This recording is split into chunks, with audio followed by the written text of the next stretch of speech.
السلام علیکم ورحمۃ اللہ وبرکاتہ۔ ناظرین، استقبال ہے آپ کا ہمارے چینل دا اردو نیوز میں۔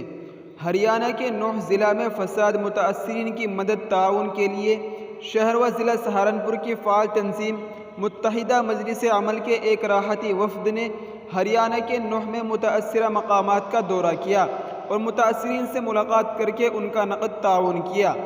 راحتی وفد 9 میں مدرسہ عین الاسلام میں پہنچا، جہاں پر ادارے کے محتمم مولانا ایوب اور ان کے صاحبزادگان نے وفد کا استقبال کیا۔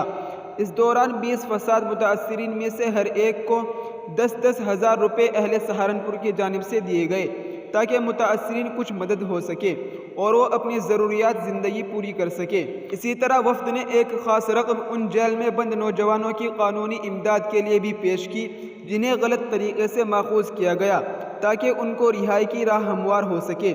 16 افراد پر مشتمل یہ وفد مولانا ڈاکٹر عبدالمالک مغیثی، مرکزی سیکریٹری شعبہ دینی تعلیم آل انڈیا ملی کونسل و ترجمان متحدہ مجلس عمل پروفیسر شیر شاہ اعظم کی قیادت میں 9 پہنچا تھا۔ یہ خاص مدد اور تعاون شہر سہارنپور کے اہل خیر حضرات کی جانب سے فساد متاثرین کو دیا گیا۔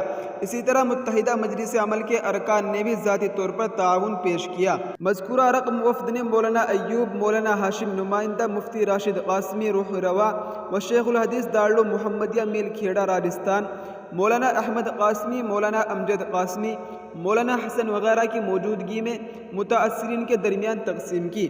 اس موقع پر شیر شاہ اعظم نے کہا کہ یہ وہ لوگ ہیں جو فسادات کے بعد بے روزگار ہو گئے، ان کے سامنے بڑے سخت حالات پیدا ہو گئے، اسی لیے فساد متاثرین سے ملنے اور راحت رسانی کے لیے یہ وفد 9 پہنچا تاکہ متاثرین کی کچھ دلجوئی ہو سکے اور وہ پہلے کی طرح اپنے گھر والوں کا پیٹ بھر سکے اور ان کے لیے دیگر ضروریات زندگی کے سامان کا انتظام کر سکے۔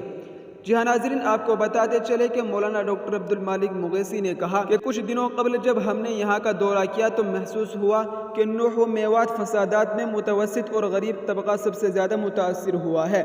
روزمرہ کے کرنے کھانے اور ریہڑی ٹھیلے والے غریبوں کو فسادات کے دوران زیادہ نقصان ہوا ہے۔ ان لوگوں کا سب کچھ تباہ ہو گیا اور فسادات کے بعد ان کی آمدنی کا ذریعہ بھی بند ہو گیا ہے۔